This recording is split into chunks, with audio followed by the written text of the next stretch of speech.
Um olhar sobre o mundo, a vida e a sociedade, à luz da Palavra de Deus. Estamos de volta em mais uma edição do programa Em Poucas Palavras, agradecendo a sua audiência nos comentários dos programas, como sempre, o pastor Augustus, da Primeira Igreja Presbiteriana de Goiânia. Olá, pastor. Olá, Nathan, querido ouvinte, muito obrigado pela sua audiência. Fica conosco os próximos 15 minutos que nós vamos falar da graça de Deus.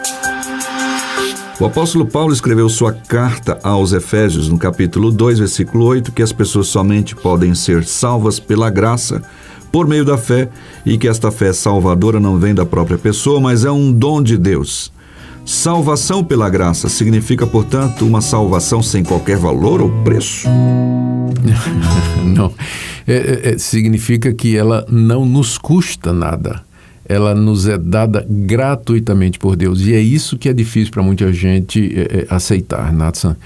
Há alguma coisa no coração humano que exige que ele se sinta, de alguma forma, participante de uma coisa tão importante como seria receber o perdão dos seus pecados, ser aceito por Deus, ter a esperança de morar no céu. É muito difícil. É difícil até nas coisas da vida. Você tem gente que, para receber um presente, uma contribuição, uma ajuda, a pessoa fica negando, né? Dizendo, não precisa não, eu estou bem, não, e o que é que eu tenho que dar em troca?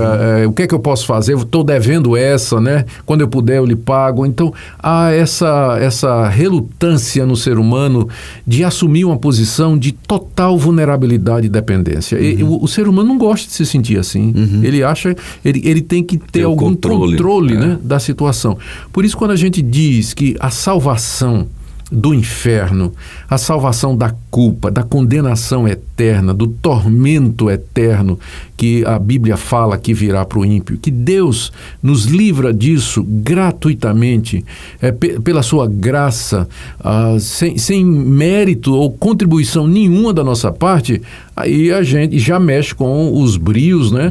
E o orgulho da pessoa. A pessoa diz, mas como é isso? Então, se eu não posso contribuir com nada, não posso fazer nada... Eu não quero. Ou eu não quero, ou então, como é que eu sei que Deus... Por que Deus então me daria isso e não daria para outro, já que não é uma questão de mérito? Então, tem toda uma sorte de mal-entendidos, né, a respeito da mensagem do Evangelho pregada na Bíblia, exatamente porque... nesse texto que você leu, né, e outros, né, é dito que nós somos salvos pela graça mediante a fé, e isso não vem de nós, né? É dom de Deus, e as pessoas acham isso muito estranho. Nathan, eu acho que antes das pessoas entenderem por que é que a salvação, o perdão de pecados, ele tem que ser um presente e recebido assim, sem condições, sem cláusulas condicionais, sem nada. É preciso que a pessoa entenda o estado verdadeiro dela diante de Deus. O estado verdadeiro dela diante de Deus. O que a Bíblia nos ensina, e que nem sempre as pessoas estão conscientes, é que nós somos todos pecadores e que o pecado ele tem um efeito devastador na personalidade humana. O pecado nos torna culpados diante de Deus, portanto, merecedores do castigo de Deus, nos coloca debaixo da ira de Deus, do julgamento de Deus, e nos encaminha para aquilo que a Bíblia chama do inferno, o fogo que arde eternamente e que é um símbolo do sofrimento interminável que está preparado para o pecador. Lembrando que pecado é a quebra da lei de Deus. Mas alguém pode dizer assim, mas que lei? É a lei que Deus revelou na sua palavra e que está gravada no coração de todos, mesmo que nunca tenham lido os 10 mandamentos. Mas coisas fundamentais, né? Do tipo assim, você vai respeitar os seus pais, você não pode mentir, você não pode roubar, você não vai matar, você não vai cobiçar o que é do próximo, você não vai dar falso testemunho, você vai adorar a Deus somente moralmente, você não vai desrespeitar as pessoas que Deus colocou na sua vida como autoridade. Enfim, esta que a gente chama lei moral de Deus, ela está revelada não somente na Bíblia, mas está gravada no coração, mesmo que a pessoa nunca leu a Bíblia, mas ela sabe que estas coisas estão certas. Tanto que a sua consciência o acusa quando ele faz alguma coisa, mesmo sem ter lido, né? Mesmo sem ter lido, a pessoa se sente culpada de ter feito alguma coisa errada, né?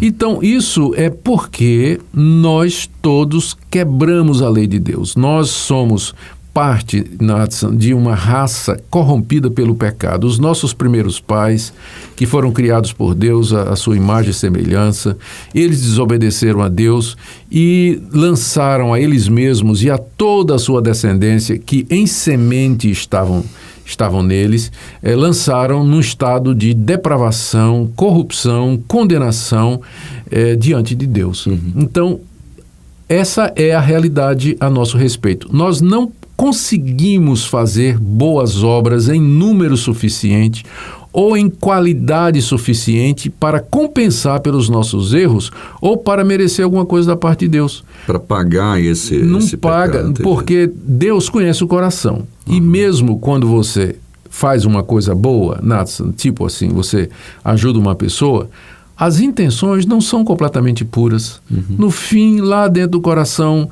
tem um você desejo de retribuição. desejo de retribuição, você se aplaude, você se elogia. É impossível você fazer um gesto de bondade que seja totalmente altruísta. Sempre a motivação pecaminosa está lá dentro. Comparação com outras pessoas, você se sente melhor do que os outros porque você está ajudando um pobre enquanto outras pessoas não estão ajudando. Então não tem como você fazer uma boa obra no sentido pleno da palavra, né? E Deus, como Ele conhece o coração, Ele julga também as motivações e não somente o ato em si. Então não há ninguém que possa, na verdade, fazer alguma coisa que mereça perdão de Deus, ou favor de Deus, ou a salvação. Como resultado disso, a humanidade é inadimplente. Eu estava vendo até agora acho que foi ontem, uma notícia que acho que foi no Twitter, né?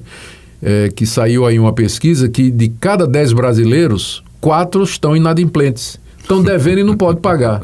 No caso da salvação é 100%. No caso da salvação, de cada 10 brasileiros, 10 são inadimplentes. De cada 6 bilhões de habitantes que tem no planeta Terra, 6 bilhões são inadimplentes, porque ninguém tem condição de cumprir a lei de Deus, de agradar a Deus com suas obras, com suas religiões, com suas esmolas, com seus gestos bons, com suas boas intenções, com sua moralidade, com sua ética. Não tem. Todos nós acabamos sendo incoerentes, inconsistentes, quebramos os nossos próprios padrões, nossas motivações são erradas. A história do mundo, a história da humanidade, Nathan, é uma história de horror, de crime, de mentira, e a história não escrita, mas que está gravada na nossa memória, na nossa consciência. Se o nosso ouvinte tiver coragem e disposição de fazer isso e puxar pela memória e pela consciência, ele vai saber que ele já mentiu, já enganou, já cobiçou a mulher do próximo, o carro do próximo, a casa do próximo, já disse o que não devia, já enganou outros. Ele sabe disso, o homem sabe disso. Então é por isso que Deus, em amor, né, e sabendo que se Ele deixasse que a salvação fosse uma questão de decisão minha ou de merecimento meu, sabendo Ele que aí ninguém seria salvo, que todos nós iríamos para o inferno, Deus tomou a iniciativa. Ele veio nos salvar. O que o senhor disse num outro programa, que essa é a boa notícia, mas antes a gente tem que ouvir essa má notícia. Agora é que vem a boa notícia. A má notícia foi essa que eu dei até agora, exato. Mas é preciso dela para que você então perceba a boa notícia. Qual é a boa notícia? Deus amou o mundo de tal maneira que deu o seu Filho unigênito, para que todo aquele que nele crê não pereça, mas tenha a vida eterna. Deus, na sua infinita misericórdia, na sua compaixão, Ele enviou um Salvador. Ele enviou alguém que na cruz do Calvário, ali funcionando como um altar, se sacrificou por aqueles que creem, por aqueles que se arrependem, por aqueles que abandonam seus pecados e arrependidos, conscientes da sua inadimplência, da sua fraqueza, da sua impotência, esperam somente na misericórdia de Deus. Cristo morreu por eles, derramou seu sangue por eles, pagou o pecado deles de forma completa, cabal, experimentou na sua alma e no seu corpo a dor do inferno, a tormenta que é o sofrimento eterno durante aquelas poucas horas na cruz, quando ele gritou: Deus meu, por que me desamparastes? Ali Jesus Cristo foi oferecido em sacrifício por pecadores, para que nós pudéssemos agora, pela fé em Cristo, porque fé não é obra, fé é um dom de Deus, o próprio Deus nos dá essa fé, pela fé, e tem que ser pela fé porque nós não estamos vendo estas coisas, né? Pela fé nós ouvimos essa boa notícia e no coração nós recebemos esse perdão. E nos sustentamos. E nos sustentamos nessa graça que nos é dada mediante Jesus Cristo, que nos perdoa, que nos purifica, que nos livra de toda condenação. Querido ouvinte, preste atenção nisso. Você nunca poderá merecer de Deus absolutamente nada, a não ser a ira dele e o desfavor dele. Não é por mérito, mas é pela graça de Deus, pelo favor de Deus. A salvação é um presente de Deus. Arrependa-se dos seus pecados. Creia em Jesus Cristo, creia que Ele realizou naquela cruz um sacrifício completo, pleno, verdadeiro, eficaz, final, suficiente para perdoar você. E você não precisa de mais nada, até porque você não tem mais nada que possa fazer, mas simplesmente receber pela graça, mediante a fé, o perdão completo, total, definitivo, final e irreversível que Deus lhe oferece na pessoa de Jesus Cristo. Então, pare de se debater, né? Tentando aí convencer Deus que você merece o céu dele. É pela graça. Pela graça, mediante a fé em Jesus Cristo. Aleluia. Amém. Vamos ouvir uma bela música, daqui a pouquinho a gente volta.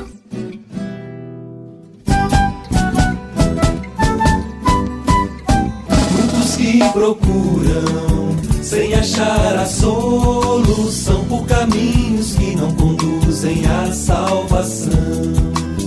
O caminho estreito para muitos pode ser, mas só em Jesus a verdade e paz podem ter.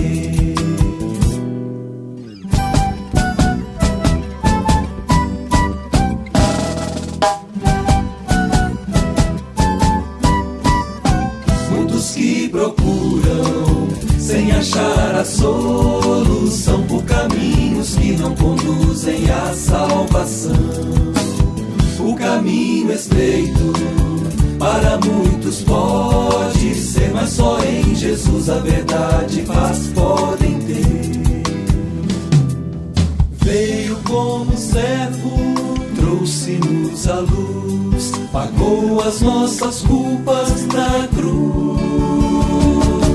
Ressurgiu em glória e em breve voltará. Você, onde está? Qual caminho seguirá? Você, onde está? Qual caminho seguirá?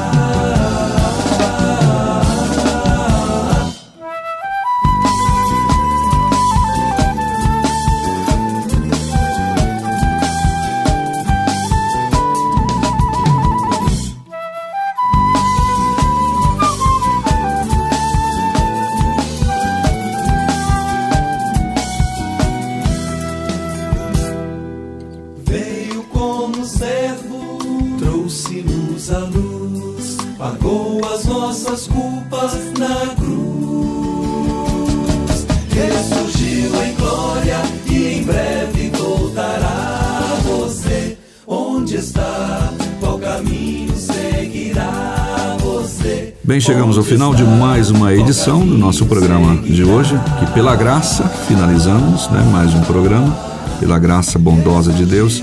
Falamos do Evangelho para você, da boa notícia, trazendo aquela má notícia, como a gente já disse antes, Pastor Augusto. Querido ouvinte, crê no Senhor Jesus e serás salvo, tu e a tua casa. Que isso seja verdade na sua família. Até o próximo programa. Se você deseja saber mais sobre esse e outros assuntos à luz da Palavra de Deus, domingo às 9 da manhã ou às 7 da noite. Será um prazer conhecê-lo pessoalmente. Primeira Igreja Presbiteriana de Goiânia, Rua 68, esquina com 71 Centro. Fone 3213-3320 www.pipg.org.